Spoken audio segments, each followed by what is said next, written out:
For this time off, I'm on the trail of something called a musicians' collective here in Burnley. The only clues, the only evidence I have so far to go on is a sheaf of newspaper cuttings, music. Do I hear music?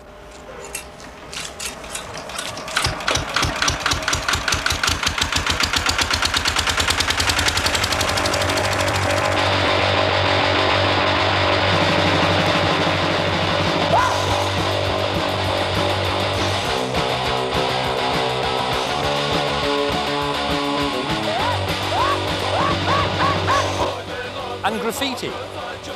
Instant classic. I also know I've got to find a man called Simon Lanson.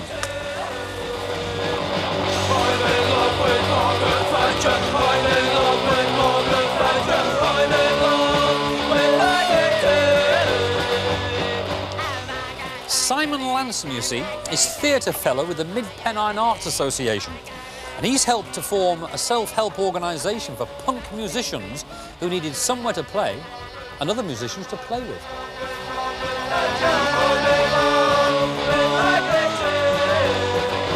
Simon, it must be Simon. Hi. Thanks for meeting me. What a day. Somebody told me I would find the collective there. Yes, you would have done a few months ago, Bob, but they pulled it down. The whole place? Yeah, the whole big building. What was it, a church? Yes, it was a beautiful old disused church with rehearsal rooms, rehearsal space. It's a place you could make a mess and be noisy in.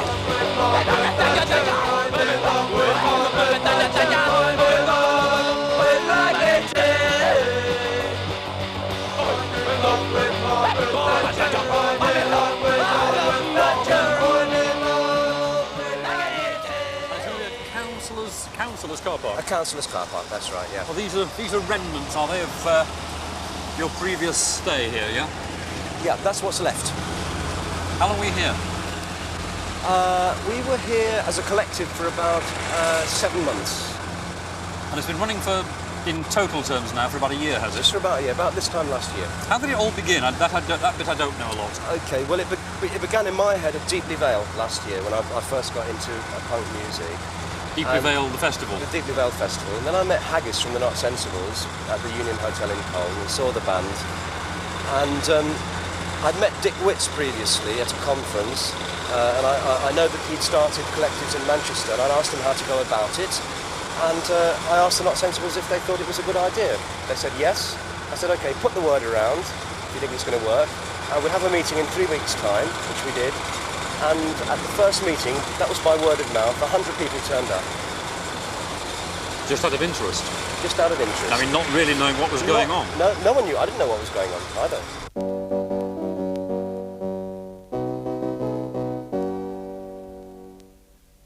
I thought I was dreaming. Last night I couldn't sleep.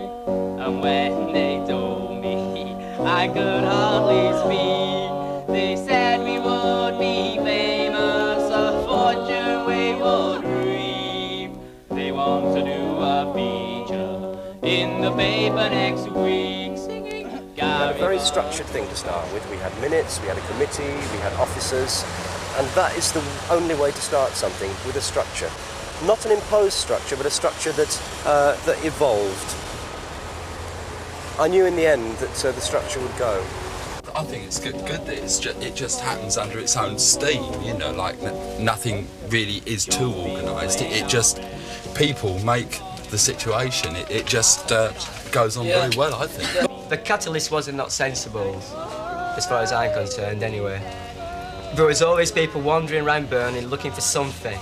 The Not Sensibles provided the catalyst. They approached MPAA. That is how the Musicians Collective started. If we have too much organisation, there's too much control and not enough freedom for everyone. Could they now exist, the musicians, the followers, the people who are interested, could it now exist easily without your help or Mid-Pennine's help? Yes, there would be a way. I wouldn't say easily, but that's what that must happen. That's the object. There are now something like how many bands? 16 to 18, I should think. Do they all get on? I mean, if one meets groups of 100 or 150 people in any way of life, do they all get on, is the question. Oh, yeah. Yeah, there's rivalry. There's healthy rivalry, of course. I mean, there's rivalry between the two fanzines, both we have two fanzines, Cat Ate the Dog's Dinner and Revolting Style. They're magazines. They're both constantly rivaling with each other, but that's helpful, healthy, and amusing as well. Has it cost Mid-Pennine much in terms of cash to get this going? No cash at all. Mid-Pennine doesn't give cash grants. They've given a backup grant in terms of facilities, yes. Office, yes. Use of telephone. Exactly. I mean, you're a liaison man, aren't you, really? Yes, I'm an animator. Gary Marshall's Band of the Week.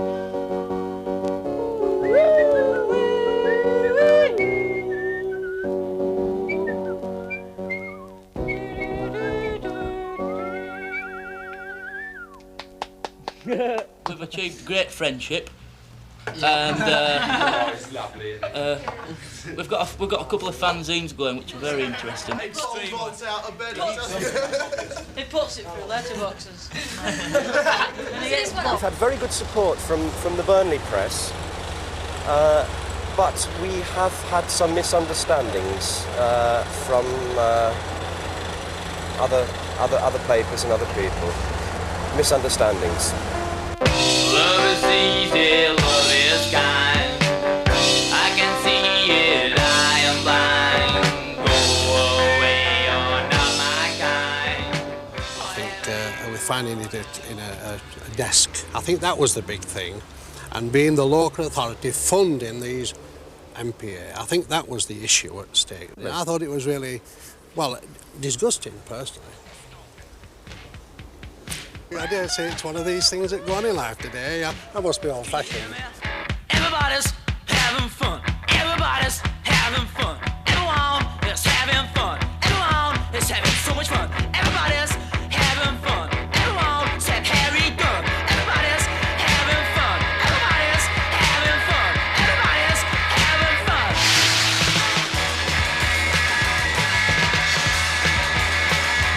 These premises having gone, which, as you said, were able to house workshops, meetings, events, and you haven't got that now. Where do they meet? Where do they do it? They do it we have a venue in Nelson, and there's a venue in Burnley, and there's an office space down the road, which I think the office space will gradually disappear now because I can't really anymore use office time to do this. It's taking care of itself now.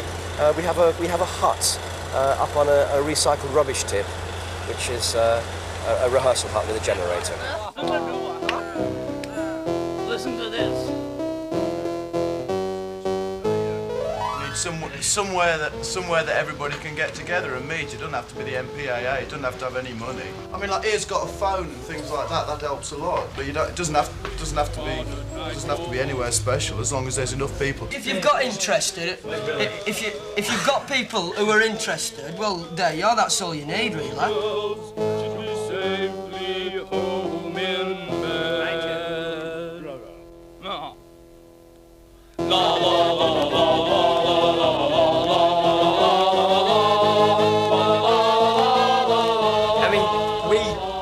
Bands collectively together in its various pubs that we frequent. They just want to create activity, really. As far as selling goes, we've got rid of more than we expected in London. This is the current one. Tiger Tails. We've done a pressing of about 1,000, and we're hoping to get rid of those. It's smart, yeah. I think it's great doing things all the time. I'd rather be watching a gig than kicking in someone's. You don't have to play, just... I could play a bit before this, but I've improved, definitely.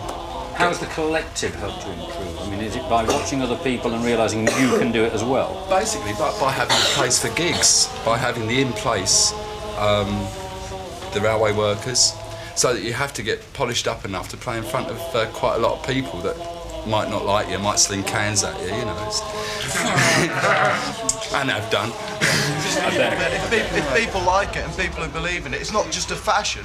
This is something that people believe in. It's not just a case of getting dressed up and having a good time. And when the next thing comes in, everybody gets dressed up in the next lot of gear and buys a different, buys a motorbike or a scooter or whatever sort of car is fashionable. This is something people believe in, isn't it? I mean, we are branching out. We don't have to contact Simon for a gig all the time anymore, because that is what's grew out of the collective.